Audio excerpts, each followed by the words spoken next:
তাপপ্রবাহ যেটা দক্ষিণবঙ্গে চলছিল প্রায় শেষের দিকে বলা চলে।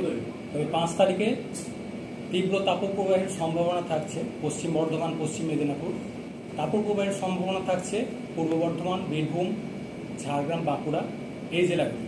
6 থেকে 8 তারিখের মধ্যে তাপমাত্রা অনেকটাই কমবে, প্রায় 4 থেকে 6 ডিগ্রি মতো তাপমাত্রা কমার সম্ভাবনা রয়েছে। ধীরে ধীরে কমে বেশিরভাগ জায়গাতেই স্বাভাবিকের কাছাকাছি চলে আসবে বা স্বাভাবিকের নিচেও তাপমাত্রা নেমে আসার সম্ভাবনা রয়েছে। বৃষ্টিপাতের সম্ভাবনা 5 তারিখে মেনলি লোকালাইজড 2-1 জায়গায় সম্ভাবনা রয়েছে। মেনলি বীরভূম, মুর্শিদাবাদ, পূর্ব বর্ধমান, নদিয়া, উত্তর দক্ষিণ 24 পরগনা, পূর্ব মেদিনীপুর এই জেলাগুলো হয়তো 2-1 জায়গায় লোকালাইজ ধরনের হালকা বৃষ্টিপাত, থান্ডারস্টর্ম অ্যাক্টিভিটির সম্ভাবনা থাকছে 5 তারিখে। 1 থেকে 7 তারিখ ইন্টেন্স স্পেল হওয়ার সম্ভাবনা রয়েছে দক্ষিণবঙ্গের জন্য।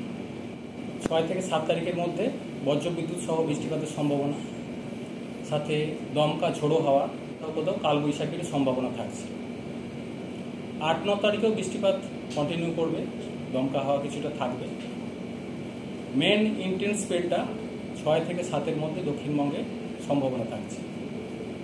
উত্তরবঙ্গের জন্য 5 তারিখ থেকেই বৃষ্টিপাতের সম্ভাবনা বাড়ছে।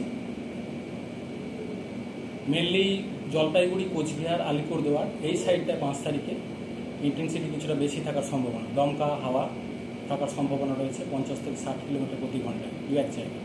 অন্যান্য জেলাগুলোতেও উত্তরবঙ্গে বৃষ্টিপাতের সম্ভাবনা রয়েছে 5 তারিখে দমকা হাওয়ার সাথে। 5 থেকে 7 এই পিরিয়ডটায় উত্তরবঙ্গে কিছুটা ইন্টেন্স থাকবে, বজ্রবিদ্যুৎ সহ বৃষ্টিপাত, দমকা ঝোড়ো হাওয়া থাকবে।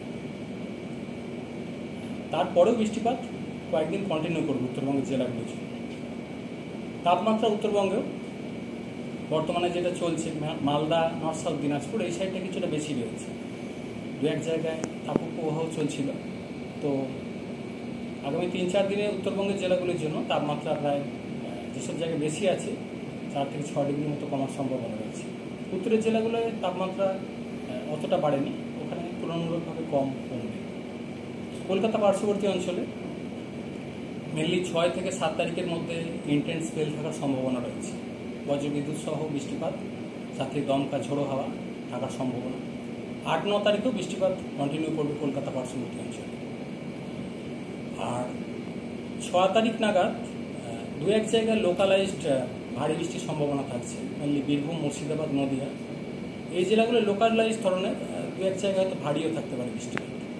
7 তারিখে বৃষ্টিপাতের পরিমাণ কিছুটা বেশি থাকবে উপকূলের কাছাকাছি জেলাগুলো, মেনলি পূর্ব মেদিনীপুর, উত্তর দক্ষিণ 24 পরগনা এই জেলাগুলো এবং সাথে সংলগ্ন যে জেলাগুলো রয়েছে এইসব জায়গায় ইন্টেন্সিটিটা তুলনামূলকভাবে বেশি থাকবে।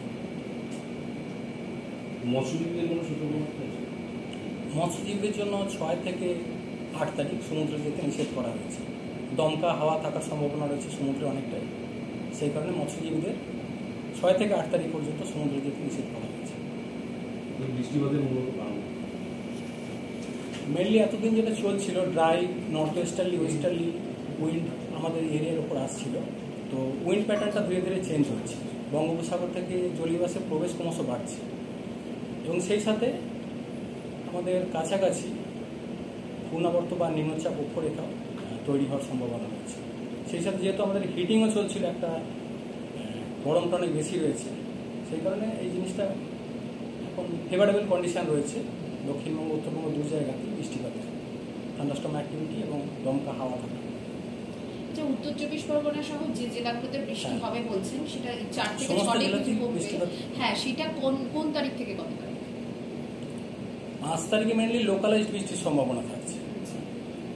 বীরভূম, মুর্শিদাবাদ, পূর্ব বর্ধমান, নদিয়া, উত্তর দক্ষিণ 24 পরগনা, পূর্ব মেদিনীপুর এই জেলাগুলো হয়তো 2-1 জায়গায় লোকালাইজ ধরনের বৃষ্টির সম্ভাবনা। মেন সিগনিফিক্যান্ট বৃষ্টিপাত যেটা রয়েছে 6 থেকে 7-এর মধ্যে দক্ষিণবঙ্গের জেলাগুলির জন্য। সব জেলাতেই বৃষ্টির সম্ভাবনা রয়েছে। 8-9 তারিখেও বৃষ্টিপাত কন্টিনিউ করবে।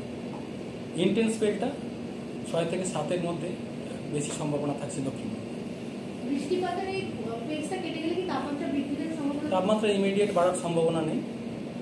6 থেকে 8 তারিখের মধ্যে তাপমাত্রা অনেকটাই কমে যাবে, কমে প্রায় স্বাভাবিকের কাছাকাছি বা স্বাভাবিকের নিচেও চলে আসার সম্ভাবনা।